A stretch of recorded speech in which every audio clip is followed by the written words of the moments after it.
welcome everybody. Thank you very much for joining us on this lovely sunny summer's evening. Oh no, hang on a minute. It's not, is it? We're descending sadly into winter, autumn and winter. Anyway, thank you very much for joining us on this lovely evening. Myself and Helen will be chatting to you this evening about Baja California, a place which we both utterly adore. It's a place which I went to some years ago and simply can't get enough of the place. And I know that Helen is very similar to me in that regard. Just a quick couple of points for everybody before we literally get going on the presentation.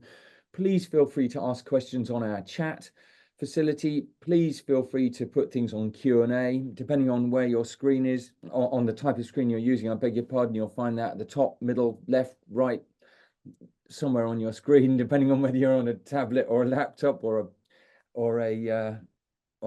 some other handheld device. But anyway, please do ask us questions on screen, and we'll have a question and answer session at the end. Helen, I'm going to hand over to you. As we said earlier, before everybody joined, I know we're both going to be visible because we're both going to be chatting during the course of the evening. So I'm sure you can block one of us out if you don't want to see us. Anyway, over to you, HB. Thank you, Mr. B. Right, okay. Thank you, as always, everybody, for joining us. We are particularly excited about this evening. As Chris said, he's been going for donkey's years, and I still remember the wet Friday evening at about 7 p.m. I was working late and I was called into the office just about a month or two after I'd started. And of course, the first thing that goes through your head is, what have I done? And I was asked if I wanted to go to Baja. And that was my very first trip with Wildlife Worldwide. And it was a game changer. It has effectively changed my life because I'm now tour leading as a result of this trip. So I have a lot to be thankful for from Mr. Breen himself and also from the magnificent peninsula that is Baja. So that 1,200 kilometer long peninsula that hangs down below California on the Mexican Pacific coast. If you are a whale who inhabits the northern Pacific between January and April, that's where you're going on your summer holidays. So it is a mecca for wildlife of the marine variety and more. But what makes Baja special? Well, we've been banging our heads together this afternoon, and we decided there's only one thing for it. We had to do an Olympic Games for Baja. What makes it different? Well, quite frankly, in gold medal position, there was absolutely no doubt in our minds why you would go to Baja, and it is due to these incredible creatures. And you've probably sat through a few presentations from myself and Chris about Baja, so we wanted to do things a little bit differently tonight, and therefore we have been trying to come up with our favourite encounters with these whales. Now, let's just take a moment to appreciate and actually just think about this photograph. Where else in the world can you peer over the side of a boat about a foot above the water and look directly into the eye of a whale, like here? Not only that, where else in the world is a whale going to come up and seek you out, as this youngster is undoubtedly doing? Yes, I'm humanizing, but it's there. And it doesn't go away until it's got some attention, which is quite something. So you can see the intelligence in that eye. You can see the little hairs on the nose there. That's what makes it a mammal. That's one of our defining features.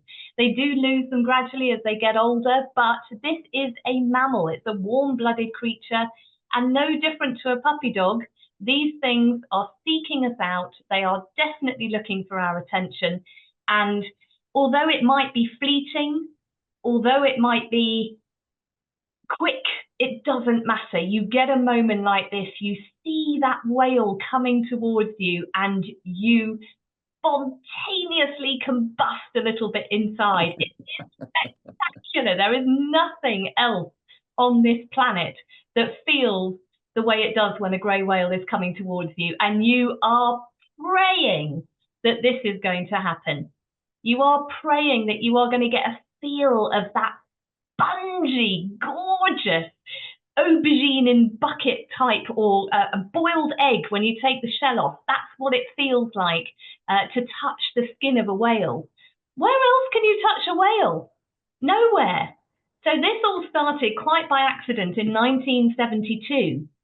And what happened is there was a fisherman called Pichero. And what he did is he started noticing that the grey whales of San Ignacio Lagoon were starting to pay quite a bit of interest in him and his boat when he was out fishing. Now, considering we nearly hunted these creatures to extinction only a couple of hundred years ago, so within the lifetimes of their great-great-grandmothers, possibly, these whales were definitely taking an interest with him, and they used to be called devilfish because of the fight that they put up when they were being hunted. So when you've got 16 meters of animal coming up repeatedly and pushing the back of your boat, he was probably in the back of his mind going, what the hell do I do here? But this animal seemed to be coming to him and seeking him out. So after quite some time, he decided to do the only thing he could, be brave, face up to it, and put his hand out. And the whale came and nudged his hand. Can you imagine how that would have felt? A man who's lived and worked on the sea his entire life, and now a whale is actually coming and touching him. My God! And therefore the best thing in ecotourism ever has been going on ever since. So it's a rather marvellous thing. So yes, to have the proximity with the whales, to be able to touch the whales is just on another level. If you don't do it, they will go and find another boat that will. Now, there's a restriction on the number of boats in the area. There's a time limit on how long you spend with them. So this is whale watching, but on their terms. They're not hounded. They come underneath you. This was my very, very, very first grey whale. And I just got my first touch, and the elation on my face, you can see it is a hugely emotional experience. There's just nothing quite like it. You can see the personalities in these whales. This was quite a bold whale. It came up repeatedly, time and time again. You can see the blowholes actually just there. You do sometimes get quite wet. You get covered in whale snot, for want of a better word. How professional am I? But more often than not, just to set the scene, this is how it actually starts. So you're in a little panga, the boat that you can see there, and you are seeing mother and calf pairs. So essentially between January and April every year, these whales are migrating down from Arctic seas. They come north of Alaska, they come all the way down the western seaboard of the Canada and States continent, and they come down to Mexico, and January to April, they are there to either mate, and a year later, they will come back and they will give birth. So you're seeing these females with their calves, and more often than not, they're just gliding past you like so. And if they're gliding past you and they're showing no interest in you whatsoever, you leave them be. But nothing can quite prepare you for the moment that one of them actually decides to turn around and come and check you out. More often than not, it's the calf. In this case, it's the female. And my God, is she big. They come at you head on, and you've got every emotion under the sun going through your head. It is just sensational. And then she starts to rise, and you think, oh my God, I'm actually going to, this is happening. She's coming to check us out. And you may then get a feel. She may decide to duck under and carry on. Sometimes this is whale watching. But if they come closer and closer and closer, here's a calf. And these are all our photos, by the way. And I think that's quite important to mention. We're not the Bretts or the Emmas or the Sean Weekleys of this world. We are just wildlife enthusiasts. And these are our shots. So you can also get these same shots. But the calf comes at you. Sometimes they carry on, you know, and the conditions are different every time. And I think what we wanted to really do this time was not just sort of tell you what you're going to see or potentially see, but also just to talk about some of our favourite moments. And this was one of them. You can see that it is flat calm. You can't see another boat on the horizon. We prefer to use San Ignacio Lagoon because it's a biosphere reserve. There is no industrial development around the lagoon. There are a couple of other areas in Baja where you can interact with these greys, but this we feel is the most natural, and that will just enhance your overall experience. And this was with a group that I took out in 2020, just before the pandemic hit, so we were incredibly lucky. And those flat, calm conditions just gave incredible visibility. And we've been watching adults just maneuvering through the waters, you know, so streamlined, so effortless. And then this mother and calf began to show a little bit of interest in us. And it was more really, this moment sticks out for me because it was so sublime. You know, everything slowed down. They were in no rush whatsoever. And they kept going underneath our boat, popping up one side, underneath the boat, popping up the other. And it was just that calmness. You know, sometimes it's incredibly excitable, the particular interaction. And other times it's just heavenly. And that's, I mean, you just have to experience it. Another standout experience that I had with the greys, this was actually in 2019 on a trip. And at the lagoon, there were a lot, we'd gone slightly earlier in the season than I'd been before. So I was there in February, and there were a lot of males. So we were seeing quite a bit of mating behavior or wanting to mate behavior. And there was one particular female who, for want of a better word, was being hounded. And I was right up in the bow of the boat, keeping out of the way, because the lower in the boat you are, the more chances you get of having touches with the whales. So the clients were lower in the boat. I was sitting up on the bow. And this female just came underneath us on a right angle, so she was perpendicular to our position. And I leaned over the front of the bow, and she looked up at me, and she just stayed where she was. And it was almost like, can you just give me a couple of seconds to, you know, can these boys just leave me alone? Can I just have a little bit of a quiet time? And I looked at her, and she looked at me, and I'll tell you, the world just stopped. And then gradually the males that had been hounding her began to line up with her, almost like we were on a raft. We were actually lifted slightly out of the water at one point, but they too seemed to sense that this was a time for calm after all of the manic hounding previously.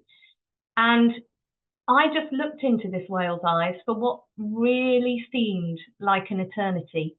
And she looked back at me, and then I looked slightly further down the boat, and the males were also looking up at us in the boat. And it was just one of those utterly, utterly magical moments that will stay with me forever. And before I get a bit emotional, let's hand over to Chris. Chris, we're doing this together. So you've obviously You're right. You're getting real emotional. And I've been. So what are your standout grey whales? I think for me, well, there are so many. And I know you have also had so many. But I think one of the things it's quite nice just to mention and nice to explain to people, and this is quite a good illustration of it, is that one of the things that the whales seem to really like is when there is a bit of noise and quite a lot of splashing, and when there's a good kind of smiley, happy vibe on a boat. It sounds absolutely ridiculous. And I know that unless you've been there, unless you've seen it, it's impossible to kind of envisage what that's like. I know a lot of the people on board with us this evening watching have been here before, but certainly not everybody, or at least not everybody that I'm familiar with. Um, and there's something wonderful about the fact we're working with two boats together often, aren't we? Could you just hit the next slide, please, Helen? Oh, So we're oh, working with two boats together, and the boat drivers work really hard at this. They work really hard at making sure that everybody on the boats gets the very best encounters. So you'll have your pals on with you on one boat. You'll have more pals that are on another boat. You're taking photographs of one another. Like you say, there's this great sort of excitement as the whale starts coming to, as one or other of the whales starts coming towards you. And you never quite know what's going to happen. But the next photograph, which is of a young whale, was coming closer and closer and closer to us. And this was this was actually this year, as it happens. I love the fact that as it was coming closer to us, it kind of came out of the water. You can see the eye very clearly. You can see the baleen. You can see all the water kind of dripping off the baleen and off the snout of the whale. And this particular whale came closer to us. And then the next slide shows that this young whale then turned upside down, and then went underneath the boat. This is my daughter Chloe there in on the right side of this image. But this young whale then turned upside down and was playing underneath the boat. And it's those kind of encounters, those kind of situations that you're in, that it's very, very difficult to explain unless you've actually experienced them. I think it's also worth pointing out that it is, of course, seasonal, right? And there are more whales in the lagoon in the early part of the season, so January through to, I would say, probably mid to late February and even early March. There's more whales in the lagoon because you've got the females and the males.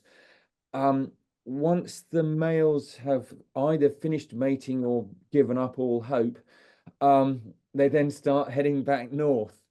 So what we tend to see from mid to late May onwards and then into early April is females and young. One of the things that we do when we're in the lagoon is not just whale watch, but we're sometimes getting out of the boats, stretching our legs, enjoying the general vibe and the atmosphere of the lagoon. So, and the guys that take us out are outside of whale watching season, they're fishermen, and they're fishing in the lagoon. So they know the lagoon intimately. They know the ebb and flow of the tides. They know where the whales are likely to be at this time of year. But one of the things that they love doing is they love showing us the lagoon, and they love showing us the mangrove swamps, which are actually behind me when I've taken this photograph. It's lovely having an opportunity to walk along the beaches, to look for whale bones of the whales that maybe haven't quite made it, some of the young ones that haven't made it, some of the adults that haven't made it, and to see some of the incredible bird life that there is in the area. There's fantastic gulls, there's terns, there's all sorts of amazing stuff in the mangroves. So we like to take a bit of time to do that. And I guess we should leave this particular section of our presentation, which one of, I think, perhaps my favorite encounters of all time in the lagoon was being in the boat. And I think the lady on the left here, the expression is self-evident of just complete and utter pleasure. And we weren't really quite sure that this was going to happen, of course. We couldn't possibly know. I just happened to be in the right place. She happened to be in the right place. But I think the look, the expression, says it all, doesn't it? I mean, this is a memory for all time. And San Ignacio Lagoon is, beyond all doubt, one of the finest wildlife locations on earth. There's nowhere that can touch it in terms of whale watching, in my view, and I know you feel similarly. It has the gold medal for a reason. It has the gold medal for a reason, but we should also talk about the silver medal position, shouldn't we? There can't be many occasions when a blue whale is in silver medal position, really, in whale watching terms. A, because they're so gigantic, B, because they're just so incredible. But I think we both agreed that they were silver medal position because the encounters aren't quite the same, are they? The encounters with blues are not quite the same as the encounters with greys. There's the grey whales are the biggest draw of going to Baja California, but of course blue whales are the biggest mammal on Earth, and there's some fantastic blue whale encounters that we have on all of our trips in Baja California.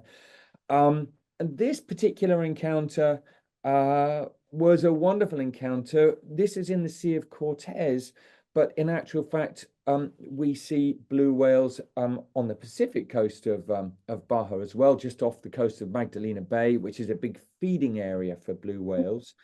And I think the next photograph of mine shows, well, it was the same whale actually, but kind of disappearing off into the distance. You need if you're doing this on an iPhone, you need to for a blue whale, you kind of need the panorama function because they're so gigantic, or a reasonably short lens to get this amazingly long and aerodynamic, in actual fact. And of course, it's not aerodynamic because it's not in the air. But anyway, aerodynamic body shape. I'm just going to jump in there just quickly because I always, when people say to me, how big actually is a blue whale? Your aerodynamic description is brilliant because I nick off Mark Carradine that a blue whale is the length of a 737. Exactly, absolutely. So it does kind of aerodynamic does feel like an appropriate description. The next shot, I know we're showing it on this one, but the next shot was, I think, my favorite blue whale experience that I've ever had. It was earlier on this year. Again, it was in the Sea of Cortez. It was, I think you used the word serene earlier, Helen. It was one of those wonderful, serene experiences. It was early morning. There were a couple of us standing out on the back of the boat, actually having an early morning cup of tea, I think, binoculars around our neck, just kind of listening, getting a feel for what was around. The light was absolutely magnificent. And in the distance, we caught sight of this blue whale. The next shot is a slightly different perspective on the same animal, but I particularly like it because they are so gigantic and they don't look as though they're going quickly, but they're going fast enough to be able to create a bow wave. And that's something you can clearly see here on this shot. Actually, I will describe a situation which I had off the west coast of the States, not in Baja California, where I had Pacific white-sided dolphins riding the bow wave of a blue whale. But that was a few years ago, and the situation wasn't nearly as wonderful as this. But the light was beautiful. The sea was relatively calm. It was just one of those wonderful, peaceful days. And this particular blue whale, we were actually with for, I think, it was most of the day. It was certainly 5 or 6 hours on and off. And of course, when they take a breath and they go down for a long time. So you do have time to come in and have a coffee and a nice slice of freshly baked cake or freshly cooked biscuits or whatever. But this encounter was spectacular. And then it left us with a lovely dive and a lovely tail fluke, and disappeared off into the ether, and then we carried along on our way. But you've had some pretty cool blue whale experiences, haven't you, over your time in Baja? I've been incredibly fortunate. I've only ever seen blue whales in Baja, actually. I've looked for them elsewhere, but I've only ever seen them in Baja. And like everything Baja style, I've seen, they do it with bells on down there. So yes, that my very first trip back in April 2017, and we were offshore Magdalena Bay, so on the Pacific side. Yep. And we had 4 in one day. The very first individual was a juvenile, so the skill of the captain, he was very careful not to spook it. It was resting on the surface. So you can see from your photo here, Chris, which is exceptional, the colours are just gorgeous and the clarity. But you can see how smooth that skin is. They haven't got sea lice, they haven't got barnacles, you know, it's incredibly smooth. And when it's sitting just below the surface, it's the most aqua turquoise gorgeousness you'll ever see. And it's that colour that really, aside from the fact that their blow is about 2 stories high, but it's the colour that gives the species away more often than not. Because of course, size-wise, you know, if you just see their pectoral fin, it's like this big. That's pectoral dorsal. It's this big. So yeah, the first one that I saw was a juvenile. It was still easily longer than the boat that I was on, just beneath the surface, and the captain positioned so that it was directly off our bow. And we were doing selfies with it, for goodness sake. And that was my first sighting. So you're kind of setting an expectation there that it's always going to be that easy. Not at all.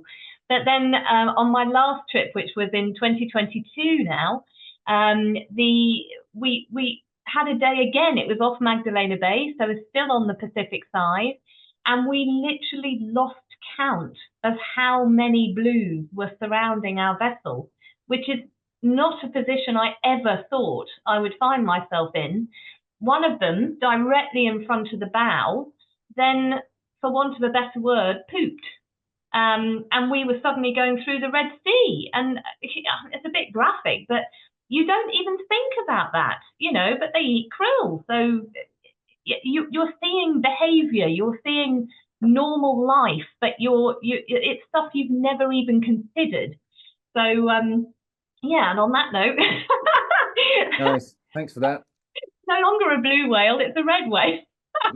But right, let's move on to our bronze medal holders. So what makes Baja so good? We have had our gorgeous greys. We've had our beautiful blues.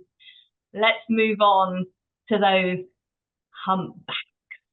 And I call them hyper humpbacks down in Baja. We all know humpbacks are known as the whale watcher's whale, but in Baja they seem to be on steroids. I don't quite understand why or how, but off the southern tip of Baja is a place called the Gorda Banks, and that is a breeding ground. So whether it's the males just wanting to show off how strong they are, they breach and they just don't stop. And but my very first sort of major humpback sighting was in Gorda Banks. We had just left Orca, and I don't know if that had something to do with what we witnessed, but there was a mother and a calf, and there was a male escort.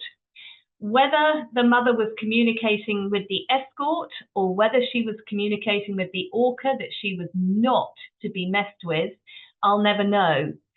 But the ferocity with which she slapped her fins and she slapped her tail, these are actually pictures that Chris took earlier this year in Baja, obviously, but it's just the movement in these, you know, is she saying back off me and my calf to the orca, or is she saying back off to the male because she doesn't want attention from him, even though he's escorting her? And we just get a glimpse of what is going on, but there is absolutely no doubt that she was communicating how she knew how to. So fin slaps, tail slaps, incredible athleticism through the water. But really, when I think of humpbacks in Baja, it is the breaches that stick in my mind. I may have mentioned this I know I've mentioned it on previous presentations, but the first time I went, we had a lady on the trip who had traveled all over the world looking for whales, and she wanted one shot on this trip and one shot only, and that was a breaching humpback. By the end of our day off the southern tip of Baja, she explained that she had RSI in her camera finger because It was incredible. They literally do not stop. And we last time we put a hydrophone down to listen to the male song. Oh my gosh, a number of us were just reduced to tears. And then after the song, it's like, well, if you won't listen to me, ladies, let me just show off a little bit, and maybe you can see me instead. And sometimes, yeah, this looks like an old photo now. It's not even 8 years old yet, but this was one where I call them the boys, and they just in tandem over and over and over and over again. Where else in the world do you get that? I don't know, but for me, Baja humpbacks. I mean, again, why these guys are relegated to bronze? It's that good, and but I'm going to hand over to you again, Chris, because I know that this was a very special moment for you with a humpback encounter earlier this year. Absolutely. And again, this was actually, we were heading south. So we'd come out of San Ignacio Lagoon, we were sailing south. And this was relatively close to Magdalena Bay, offshore Magdalena Bay. I think we'd seen one or two blue whales on the way down. And then we saw a young humpback, which actually you can see in the back there on the right hand side, sort of top right hand side of the picture. Yeah, that one there, that's the fella. And obviously its mother was close by. But what you can't see in this image, or in any of my other images, in actual fact, is that underneath our vessel that we're on was a male escort. So the mum there was keeping herself between the male and the young one.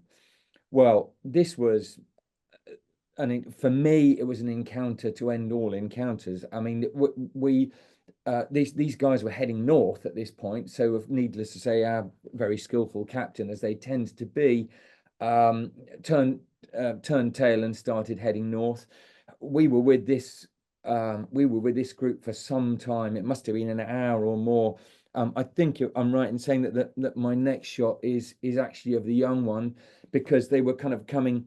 They were coming very close to the boat, closer to the boat. Then the male would be on one side of on the port side of the vessel. The female and the young would be on the starboard side. This was the young. Then it would be the male and the female on the port side, and just the young one on the starboard side. I don't know whether they were using our vessel to kind of keep themselves apart. I don't know. That was another incredible encounter. And then then we were heading south again, where we're off Gorda Banks, where we're looking at these amazing animals breaching and breaching and breaching and breaching. And in this particular case, there was one that we counted that did 47 consecutive breaches, which was exceptional. I'm very, very lucky. I've seen humpbacks in all different places, and I've seen them in Baja many times. I've never actually seen that the sort of like the partnership breach, which you've seen and very successfully photographed. I've not seen that, but this guy breaching 47 times consecutively. I mean, yes, RSI, totally get it. I think there's a couple of other breaching shots coming up, isn't there? And it was, there were one or two people, dare I say it, who went in to get a cup of tea, or went in to sit down and have lunch. Well, you can't have lunch when all this lot's going on. It's relentless, and it's amazing, amazing, amazing. And then after having done the 47 breaches, I think it did 18 or 22 tail slaps. I can't remember exactly the number now. I think we sort of lost count. We're taking it in turns to count, but it was fantastic. And of course, all of this, and you can see in the background the coastline of Baja California, and Cabo San Lucas is actually not very far away, which is one of the two towns on the peninsula. This is, I mean, it's absolutely spectacular, incredible stuff. And I guess so that's three biggies, right? Gold, silver, and bronze. As you say, how can humpback be in bronze position? And I guess we should talk about dolphins as well, shouldn't we? We should give some mention to dolphins here. So Um, this is fourth place, even though there's a bronze medal there, but Fourth I place. couldn't work out which medal was fourth and fifth Don't coming. know. Don't know what it would be. Copper, maybe. Looks quite similar to bronze. Go But through animals. but this is another real standout feature, isn't it? We've both been lucky enough to see these incredible, I think what used to be referred to as superpods, but I think technically the correct term now is herds of dolphins. So these are common dolphins. And at certain points in Baja, as you start getting a little bit further south and also in the Sea of Cortez, you sometimes see gigantic conglomerations of dolphins, and they come around the vessels, or they come charging over to the vessels. I think that's probably the only way of describing it, the only successful way of describing the experience. But you suddenly get them, and they stay with the vessels for ages and ages and ages. And they can be in conglomerations of hundreds. They can be in conglomerations of many hundreds. They can be in conglomerations of thousands. And I think this particular grouping was probably somewhere between 2 and 3,000. If anyone could speculate, it was hundreds and hundreds and hundreds and hundreds. And they were with us for an extended period of time. And this is one of Baja's real specialities. You're muted, by the way, at the moment, Helen, just so you know. But probably a good thing. Anyway, this is one of Baja's incredible specialities.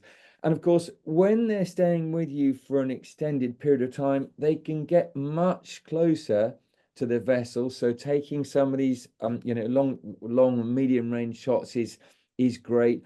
But also, and then I'm going to hand over to you, Helen, if I may, but also you get the opportunity to photograph them from above, literally looking down into the water.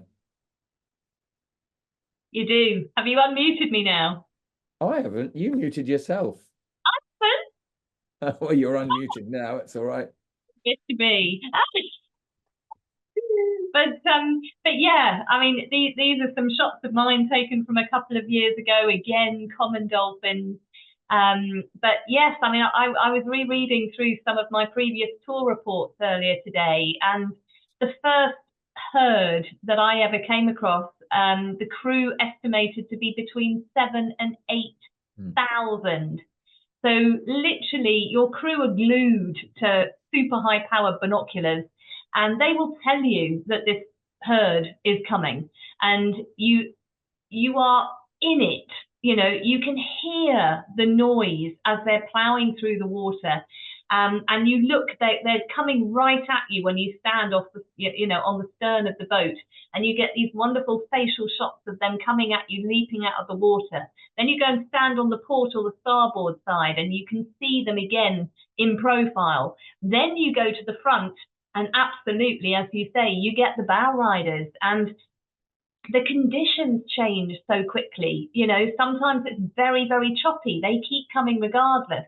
This was actually in the Sea of Cortez, and it's just dead calm, completely calm. We could actually see the remora fish that attach themselves to the sides of these animals and clean them. And we could see babies. This was a different encounter. This was bottlenose dolphins in the Sea of Cortez, but again, on another crystal clear day with no wind.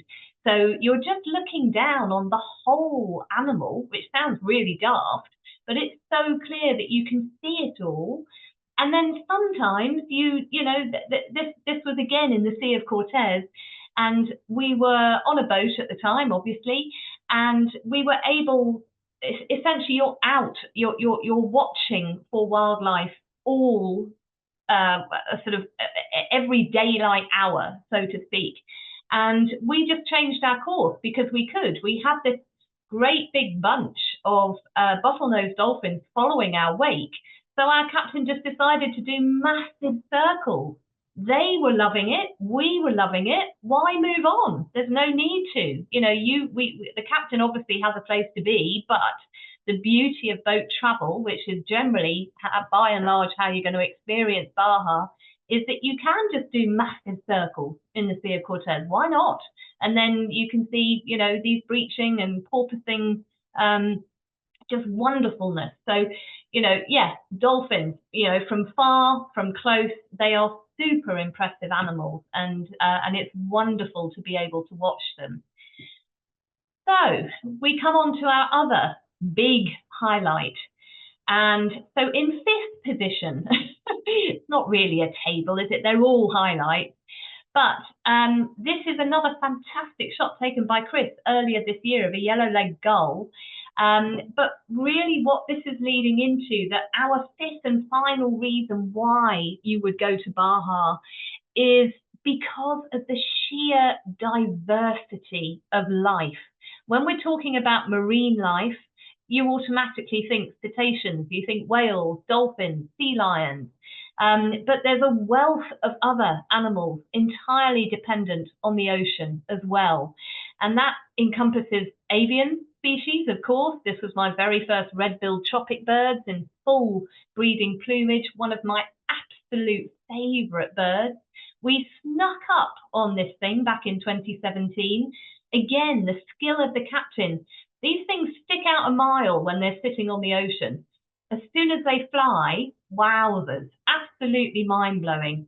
You've got sea lions, you've got, you know, great big California sea lions with, you know, that you've got pups, you've got elephant seals, you've got all sorts going on. You've got rays, mobula rays jumping. And you've also got, once we reach the Sea of Cortez, you've got the capacity to get into the water. And that is very, very special. We do a lot of snorkeling in the Sea of Cortez, conditions permitting. So there's tropical fish, there's eels. And what we always try to do, if possible, is find whale sharks and get in the water with them. And that's really very, very, very special.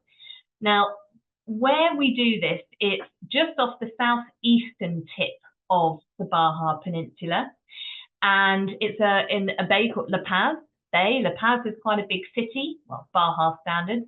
And whale sharks frequent the bay, again in the first few months of the year.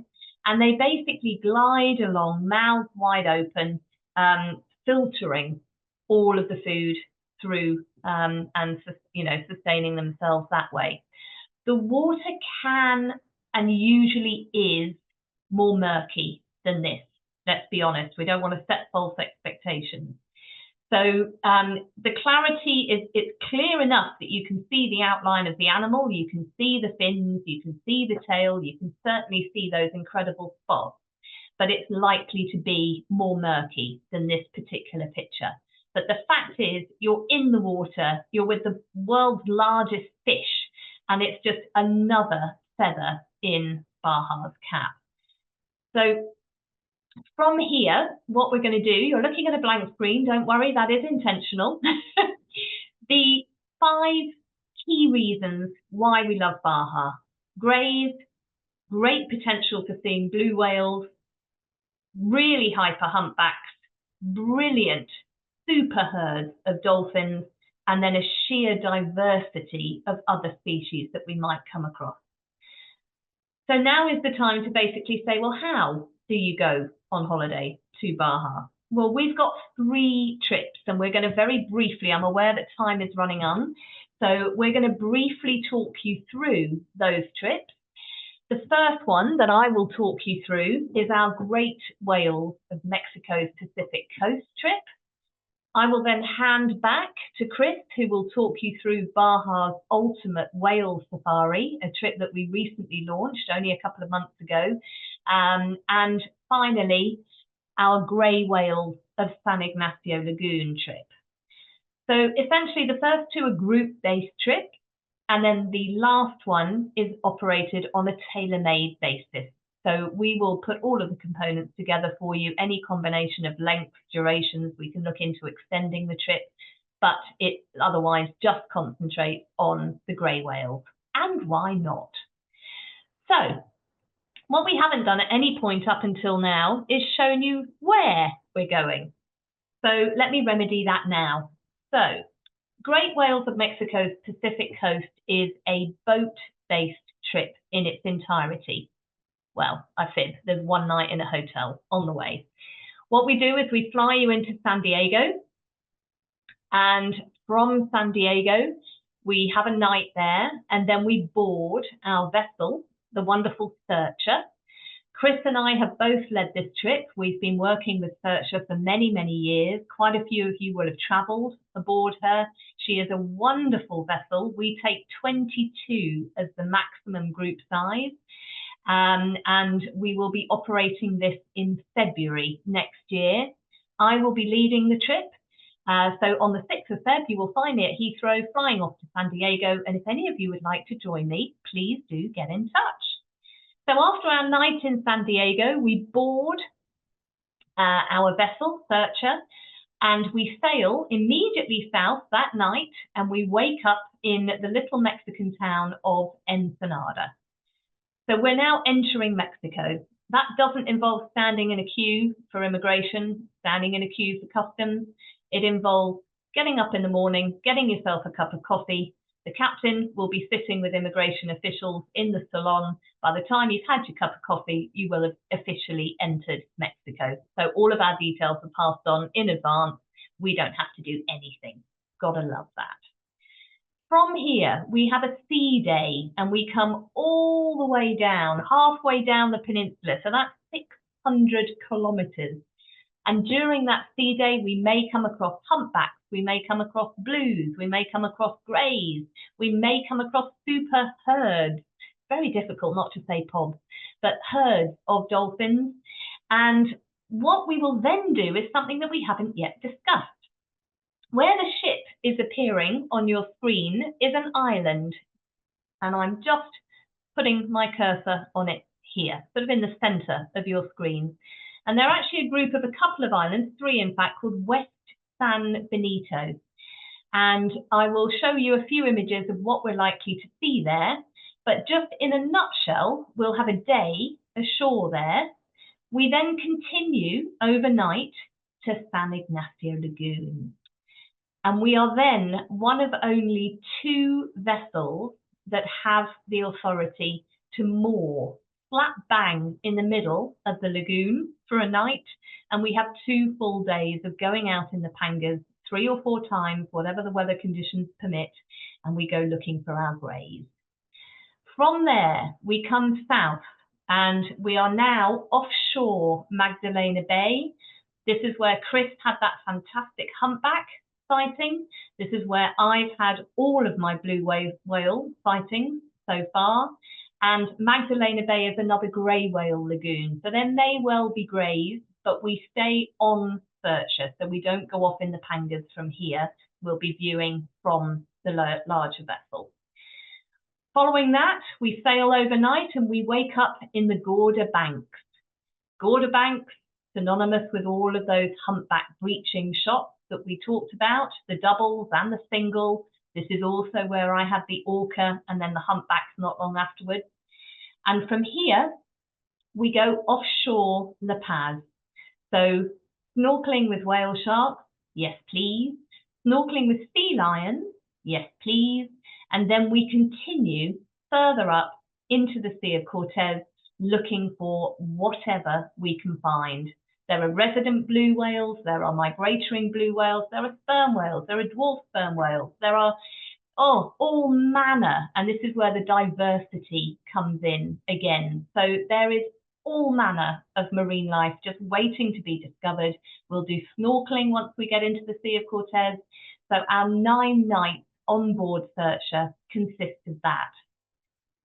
So just after that, we head back to Cabo San Lucas, and from there we fly out via Phoenix and then connect with a British Airways flight back to the UK.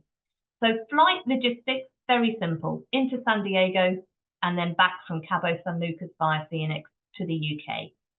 So here she is, the wonderful Searcher. So we have, it's supremely comfortable. You need to take elasticated trousers because the food is sensational. There's a crew of 7, and it's open deck at all times, so you can go up to the bridge, you can go to the captain's bridge, apart from in very rough weather. And they have snorkeling equipment on board. They have 3 pangas, as you can see just down here to the right. Looks like they're coming back to search her after an excursion. She is supremely comfortable. We take 22 people aboard her. She has shared facilities, so there are 4 loos on board, and there are 2 showers, and there are 2 cabins on this main deck area, and the vast majority of them are below deck. She is a wonderful vessel, and we have been using her for years, and we love her. So just very quickly, we've discussed an awful lot of what we're likely to see already. What we haven't done is shown you what a day looks like on Western San Benito. This is quite a wild sort of spot. You feel like you're on the end of the earth. There's wonderful cacti, wonderful succulents. This is a breeding ground for elephant seals. So there are rookeries, and you are literally walking through beaches that are noisy, smelly, skin-ridden, wonderful, snotty-nosed elephant seals that are just so beautifully photogenic. It is marvellous. You just can't get enough of them. It's also one of only 2 spots on the planet where Guadalupe fur seals can be seen. So we go looking for them. They sound like babies crying, so you can hear them before you see them. Wonderful landscape, very dry. Baja is a desert after all. American kestrel, this is a photo that Chris took earlier this year, as is this one, osprey. And you can just walk, it's a little bit like the Galapagos. You can just walk right past these nests. They just don't even, there's no fear. You know, so there's a very tiny village on this island that is frequented by fishermen at certain times of the year, and 1 solo researcher. So these animals have nothing to fear from humans, which is rather wonderful. They also have endemic lizards, which you wouldn't expect in the middle of the Pacific.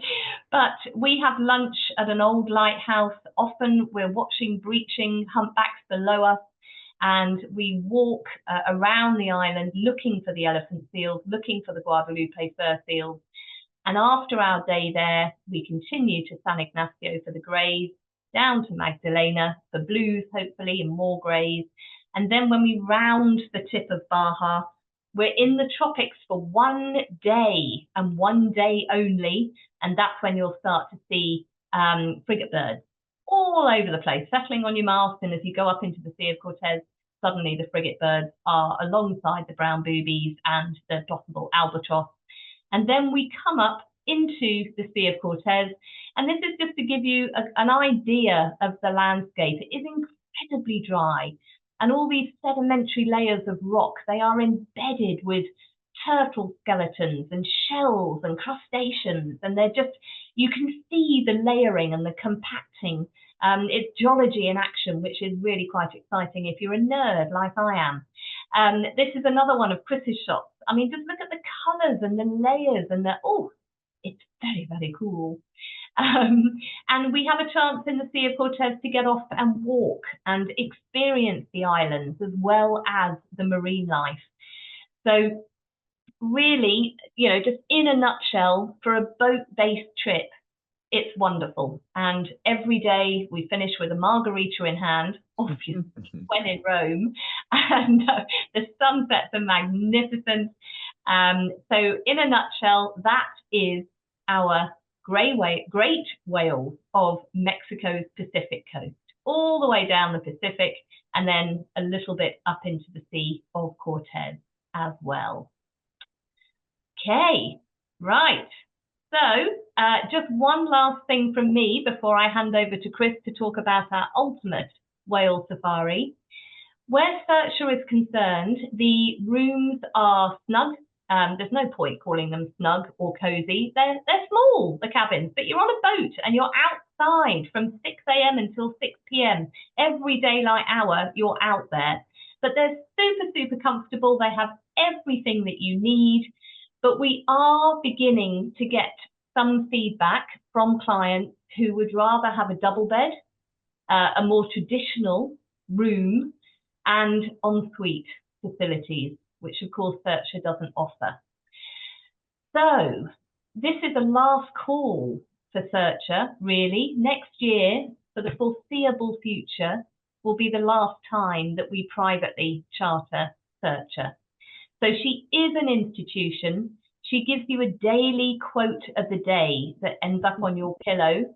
And this was on mine on my very first trip. If you've been thinking about this trip and you've been thinking, do I do it, do I not? Then just be aware that next year is our last private charter. And I think this quote sums it up. She is a magnificent vessel. It is a magnificent trip. So don't be disappointed by the things you didn't do. If you'd like to join us, we have got availability. So for next year, February 2025, Searcher is go.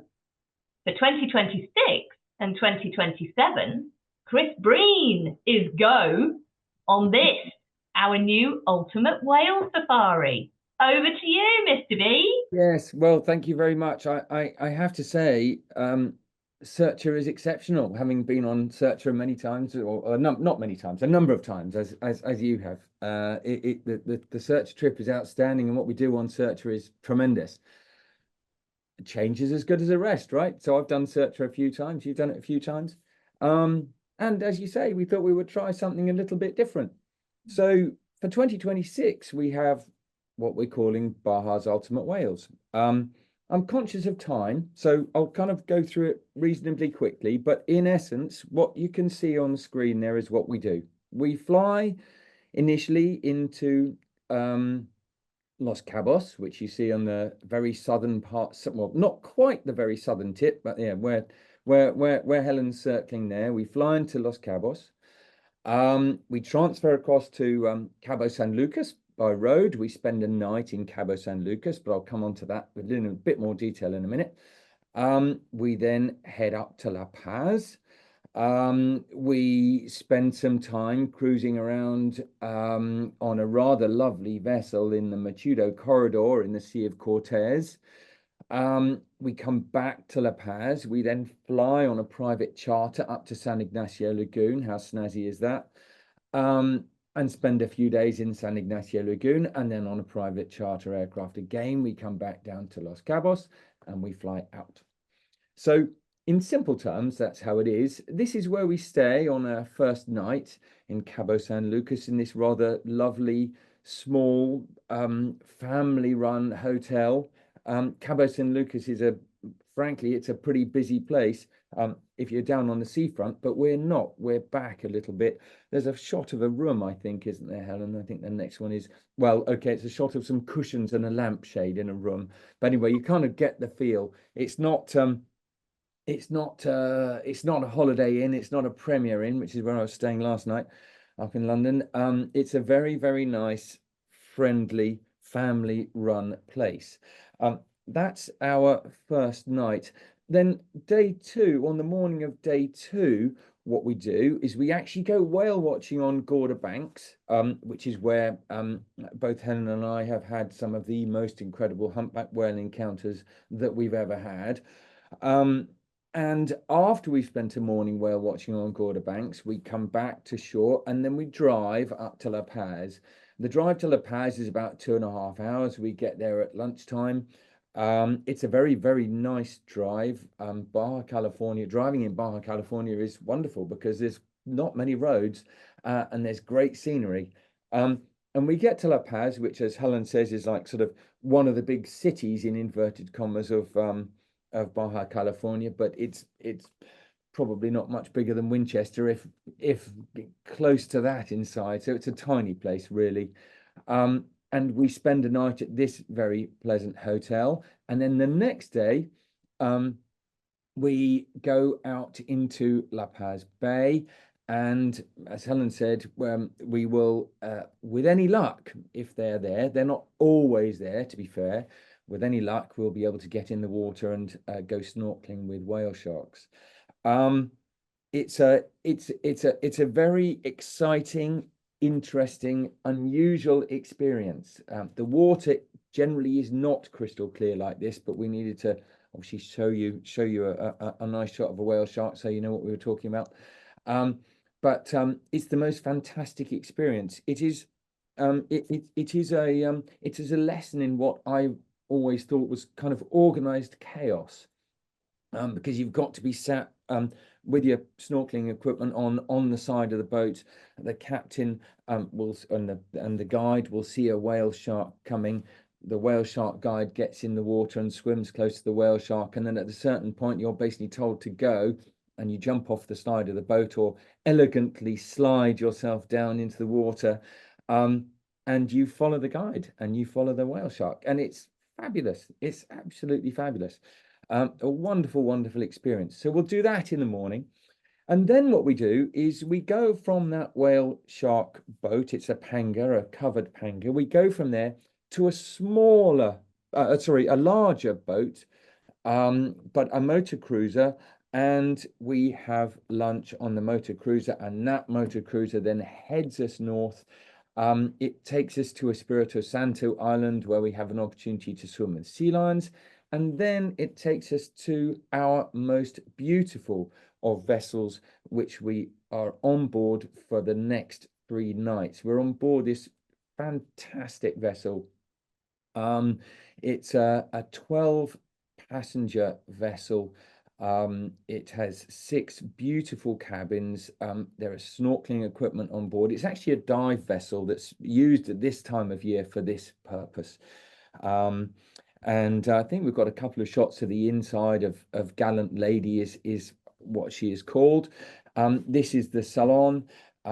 Inside, it's very comfortable. There's a lovely bar. The cabins are beautiful as well. Helen mentioned double beds. Some of the cabins, some of the cabins have double beds. I think 1 or possibly 2 of them has twin beds. This can be turned into a twin cabin. They all have ensuite toilet. They all have ensuite shower. It is a beautiful, beautiful vessel with a great crew, great naturalist. And we're in the Sea of Cortez, where we have lots of lovely opportunities. And some of those whale watching opportunities come as a result of the fact that there is a spotter plane that we have at our disposal too. And the spotter plane and the spotter pilot are there quite specifically for us in order to help us find whales. They helped us have a wonderful blue whale encounter on the trip that I was on earlier this year. They might find us orcas, they might find us humpbacks, they might find us any number of different things. But that is one of the real standout features of this particular trip is having having information being provided to us and our guide from the air, because of course the plane can get to places quicker and give us steerage, if you like, as to where we should go to enjoy some of our whale watching encounters. We're on board for 3 nights, and on our final morning, we may well have a sunrise like this. We have to be in a particular place at a particular time to get this incredible sunrise, and hopefully we will. Obviously, the conditions have to be right. Having had this beautiful sunrise, we then return to La Paz and we transfer by light aircraft to San Ignacio Lagoon. And I think, well, actually, I think the next shot is another sunrise shot, just of this amazing, amazing, amazing landscape, which is followed by a shot taken from the plane as we're coming into land at San Ignacio Lagoon. The Pacific Ocean is out to the top and the left-hand side of the image. And these are the lagoons and the lagoon area that the grey whales are coming into. And we land, and having landed, we then transfer to our rather lovely camp, which is a luxury tented camp that we're staying in. Well, you can tell if you take the perspective of the bed, which is a large double bed, you can see that it's a big tent. And it also has ensuite facilities. It has ensuite toilet, ensuite shower. And at night time, there is very often the most magnificent starry sky that we have to see.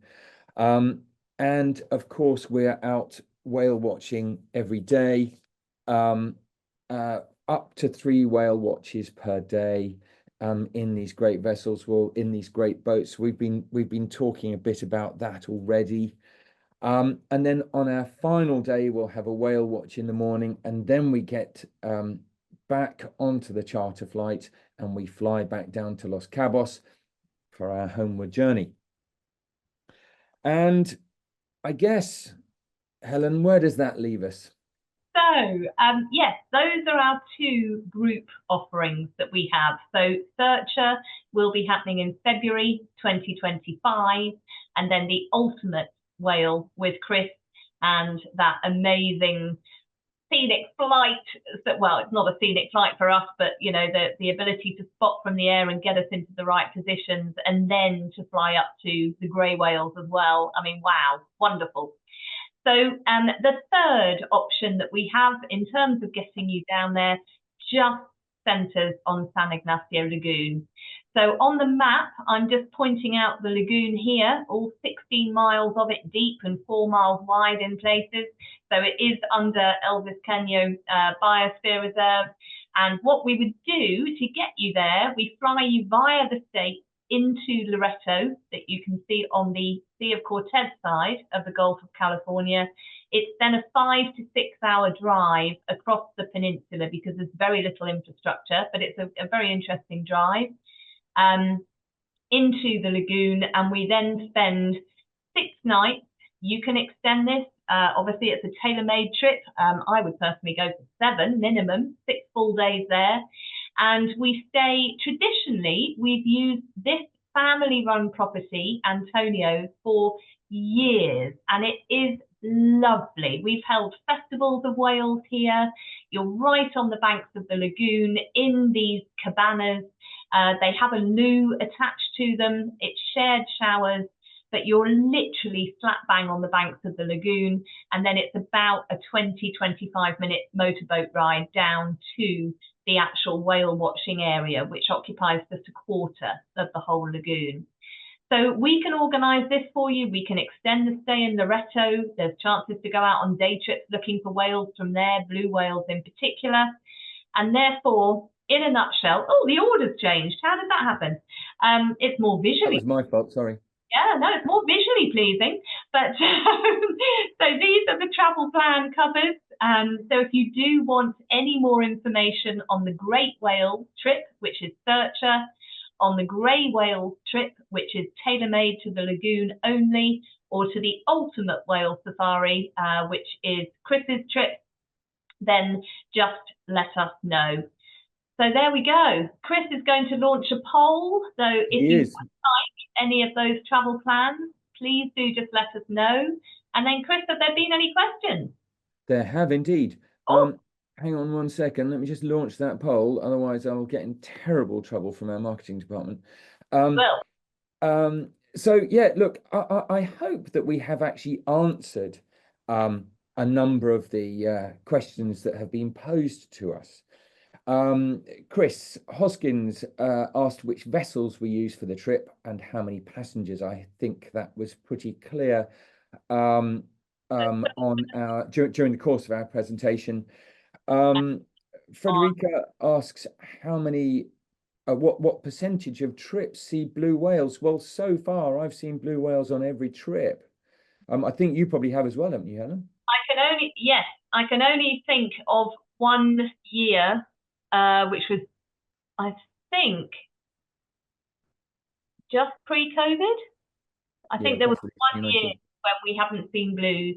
Now, obviously, there's no guarantees, but we did put it in silver medal position because of the potential for seeing blues in the area.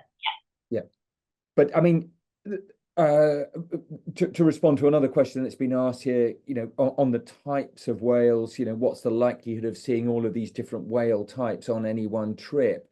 I mean, the only trip that we've described, which you mentioned right at the end there, Helen, was the the tailor-made trip where we're staying just in the lagoon, on that trip you will only see grey whales. You won't see other whales. The lagoon is just grey whales. But on the other trips we've described, aboard Searcher, and also on the trip which I'm doing, the new trip which I'm doing, the chance of seeing, well, those three species are, I mean, it would be very unusual not to see all three. Plus brooders. I've always Absolutely. seen fin and brooders on every trip so far. Yeah, yeah, absolutely. Yeah, plus any number of other things. I mean, any number of other species that might kind of pop up. You know, who knows? Yeah. So hopefully, very good chance of seeing all of those. I've not used the hydrophones, but I think you have. Someone has asked here whether you can hear all of the species with hydrophones. I think it's humpbacks that are the chattiest, isn't it? You can hear the song with humpbacks.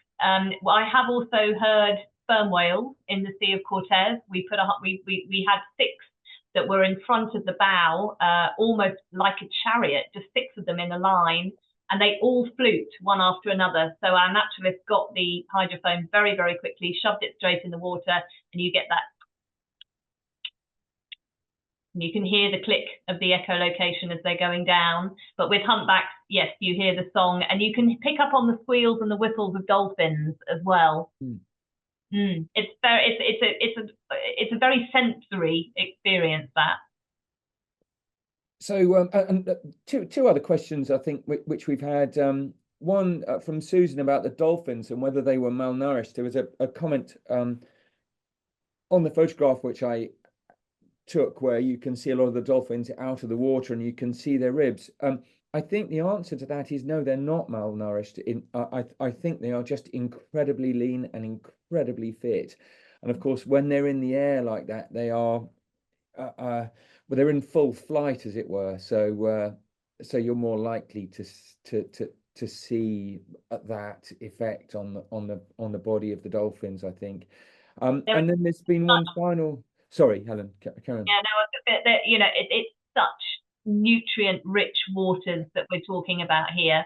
So there's certainly no lack of abundant food for these creatures. There's masses. No, absolutely, absolutely. So then someone else was just asking about lenses and cameras and things like that. You're very welcome to email me directly. But in respect to the grey whales, well, frankly, you can use your iPhone. And a lot of people do. Some people have got some outstanding shots with iPhones. So often it's, wide angle lenses. I tend to take two lenses with me. One is a 100 to 500, so that's where a lot of the dolphin shots are taken with the longer lenses, and then the shorter lens, which is a 24 to 105, which is what most of my images from the lagoon are taken on. That's all of our questions for now. I think. I don't know if you can hear me, Chris, but I would also say a GoPro or something if you have. Absolutely. Yeah, I beg your pardon. Yes. Because you can just, if the calves don't come up to you, you can still get some great footage just off the side of the boat. Sorry. Yeah. No, absolutely. I entirely agree. And it's quite nice getting GoPro video from underwater when the calves and the mums are coming up to the boats as well. I guess the take home from us is what? It's a pretty amazing place to go. It's just, yeah. For me, it's the standout whale watching destination. I have yet to go to Alaska and see bubble net feeding. I suspect that is pretty awesome as well. But for me, if you want to go whale watching, you go to Baja. Yeah, I agree. It's the best place. It's the best place. So look, thank you very much, everybody, for joining us this evening. You may have guessed that we quite like Baja California. Just one final question. Chris said, will you be running a similar trip to the Ultimate in 2026? Yes, our Ultimate Whale trip actually begins in 2026. We have two departures in 2026. One is on the 1st of March. I think the second one is on the 11th of March. So that is that's the first time we're running that trip, and we're running it again in 2027 and planning to run it years henceforth as well. Next up, of course, the next Discovery events we've got are next week. Rainforest photography with Nick Garbutt and Alex Hyde. That's on the 12th, and then Discover Sri Lanka with Ian on the 20th. In the meantime, if you want to book one of the Baja trips, we would obviously be delighted. There is a discount code you'll see on screen. And please feel free to email into our sales team, or if you want to have a conversation with myself and Helen about Baja California, we would always be very, very happy to chat to you about it. Other than that, we wish you a most enjoyable evening. Thank you very much, Helen. It's always fun to talk about Baja, isn't it? Christmas, and I was, oh my God, I'm catching. Yeah, definitely. Yeah. Helen, thanks so much. Thank you very much, everybody. We'll see you next time. Bye.